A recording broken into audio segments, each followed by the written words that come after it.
Hi, welcome to Ranger Country.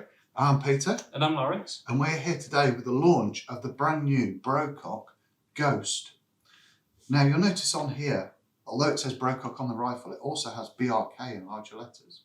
Now this is a slight rebranding of Brocock for their tactical rifles. Ghost is brand new. This has been under wraps for quite a while, hasn't it? Yeah. Launched today. So what is it, Lawrence? No, let's talk about what we've got here. This is different from most of the Brococks that we've seen, isn't it?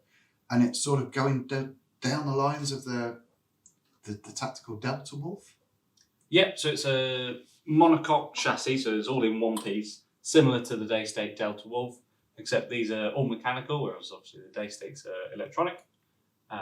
We're regulated and power adjusters and all that sort of normal stuff nowadays. All very tactical, all very new. Interestingly, now these are built in the same factory as Daystate, aren't they? Just really across the production line from Daystate. So they're going to share quite a bit of the technology, and indeed they have the Alpha Valve inside them, which is quite a step forward in sort of air regulation and air. Yeah, it's going to give you more shot counts, more what's the word I'm looking for? Consistency. More consistency. Yeah. Positive step forward. A lot of the technology that they've learnt from the Delta Wolf is built into theirs. So what else do we have here? We have the pistol grip, the tactical pistol grip. As you say, it's very similar, isn't it? We've got a smaller bottle on this one, haven't we? This is the carbine with a 17-inch barrel and the short shroud. Yeah, so they do 3 lengths total. They do 2 at 12 foot-pounds and then 1 for the FAC. This is the carbine version, so this is the shorter one. It's still like you say, the 17-inch barrel, but it's the shorter shroud on the end, and it's only got a 300cc carbon bottle. So it's the shorter one with the smaller bottle. The next one up is called the Plus. That's right. Yeah, which is the sort of standard length that they're going to be.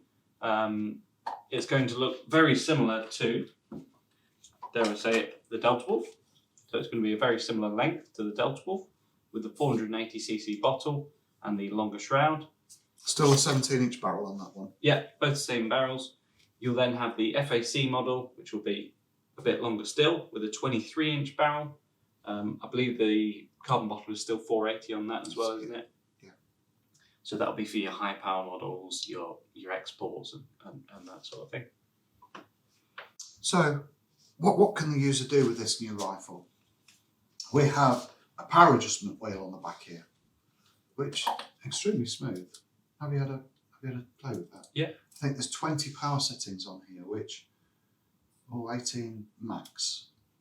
Yeah, so more than enough for every shooting scenario that you could imagine. You know, if you're shooting at, if you want to shoot in your back garden, you want to turn the power down a bit. If you're shooting in a barn, you don't want to pierce the backstop. You know, should you penetrate the rat too much? Or we haven't had a chance to measure or put through the chrono each of the settings, but we will do when we do a shooting review of it. Certainly will.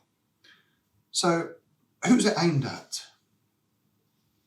It's aimed at your, dare I say it, your FX Impact customers. Okay. People who are going to buy them. Quite similar to the Impact. Yeah. It's adjustable. Obviously, in the FAC, in the higher power model, you'll have an adjustable regulator. In the 12 foot-pound, in the two 12 foot-pound models, you don't. That's anti-tampered. But you have got the power wheel at the back, like you say. But in the FAC model, you can adjust the reg. You can then adjust the power wheel, so you can get it shooting whatever you want with the pellets that you want. Interestingly, there aren't the places where you can fiddle with it like there is on the Impact, is there? When you say fiddle, do you mean mess about and break it? That's the one. Yeah, as we experience often with second hand and second or third user Impact. So plus point in my book, can't be fiddled with so much.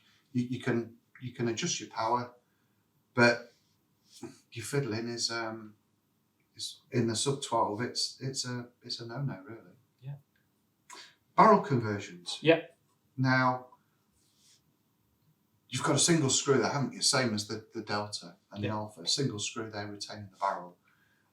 Simple case, undo that, the barrel comes out. You can change the fill probe as well. Pellet probe. Did I say fill probe? You said fill probe. It's early. One thing I will say about the barrel kit on this rather than the Delta Wolf, it is the same, like you say, to take it off. It's just one bolt that's here and the barrel will come out. Thankfully, though, it's not electronic, so it's not 800 odd quid for a barrel kit. I think it's RRP's 4.5, something like that. I think, yeah, for the something like 2.2, the 2.5 and the 3.0, we're looking at 450, I think. For the 1.77, it's round about the 400 mark.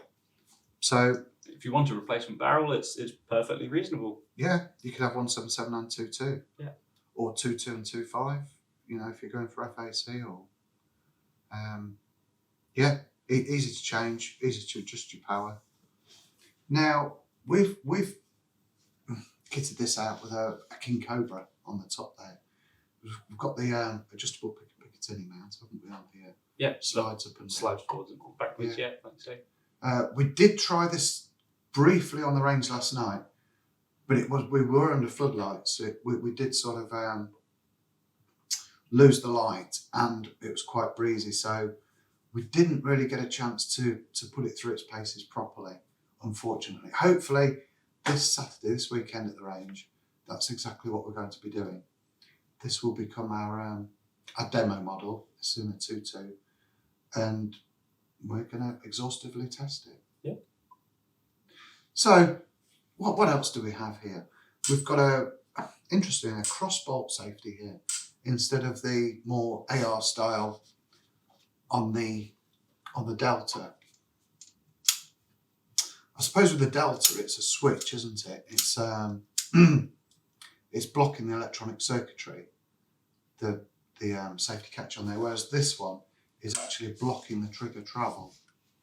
Yeah, so that's probably like you say, that could be in this hand if you wanted, because it's only a switch, like so. Absolutely. Yeah. Whereas that's got to be blocking the trigger. Typical match trigger as well, the Brocock and the Daystate match trigger. Yeah, fully adjustable, up and down, left and right. But I mean, it's a lot of money. You'd expect that. And it slides on the trackpad as well, I can see. Yeah.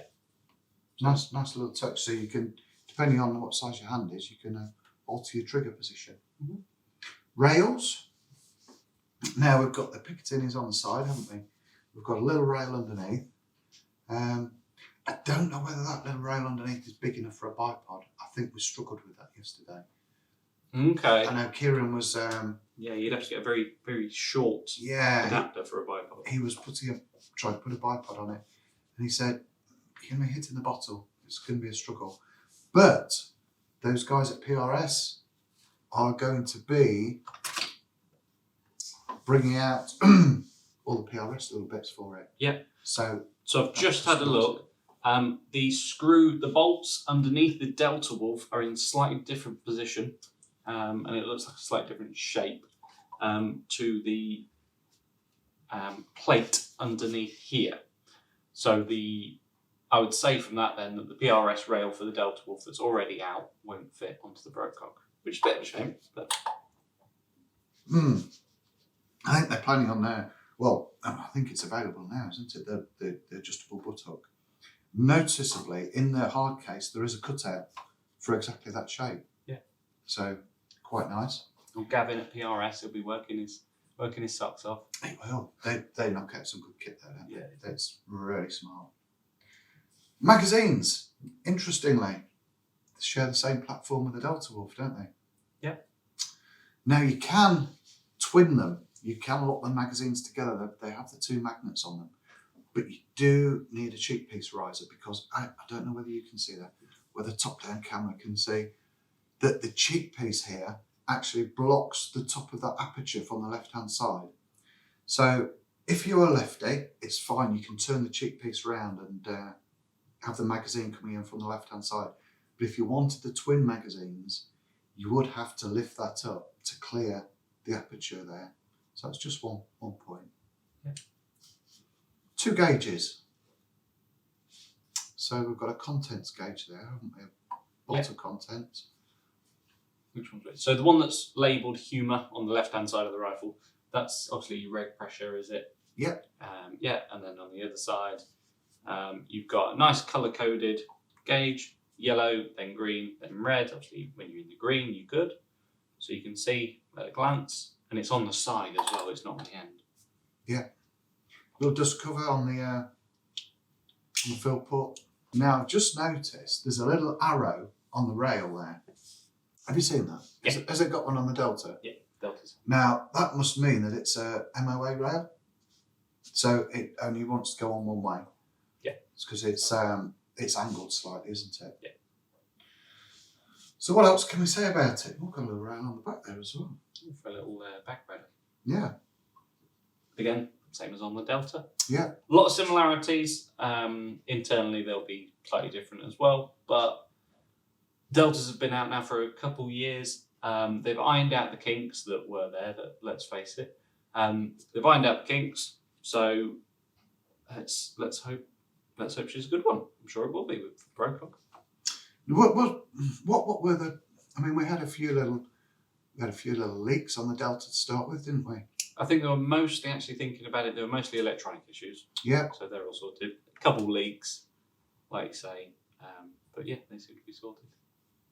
And we are a service centre for Brocock and Daystate, so we carry all the spares and we can carry out the any repairs in house, can't we? Yeah. Which we occasionally do if we are needed to do that.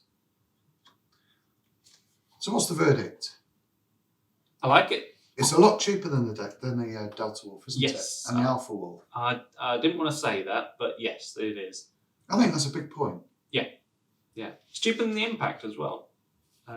It's a lot cheaper than the Impact. I think it's a bit heavier than the Impact. It's between 3 and 3.3 kilos, depending on which length you go for. But I think it's more solid. I think it feels more stable to shoot, personally. But that's just me. I like the fact that you can't mess with it, personally. If you were to buy one of these second hand, then you would know that it hasn't been fiddled with. If you buy a second hand Impact, You would know it probably has been fiddled with. yeah. So you may have to start fresh, and it may cause you problems. Just one thing to bear in mind on the second hand.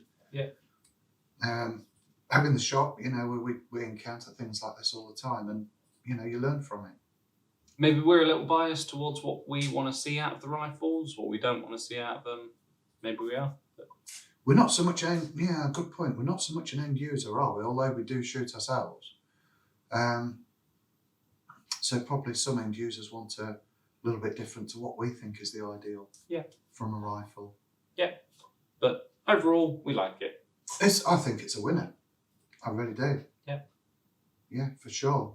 Brilliant. So next video, next look at it, we're going to be down on the range. We're going to have the magazine system on it, the twinning magazine system, and we're going to be putting some lead through it and see how it performs. Yeah, brilliant. So See you there in the we next go. video.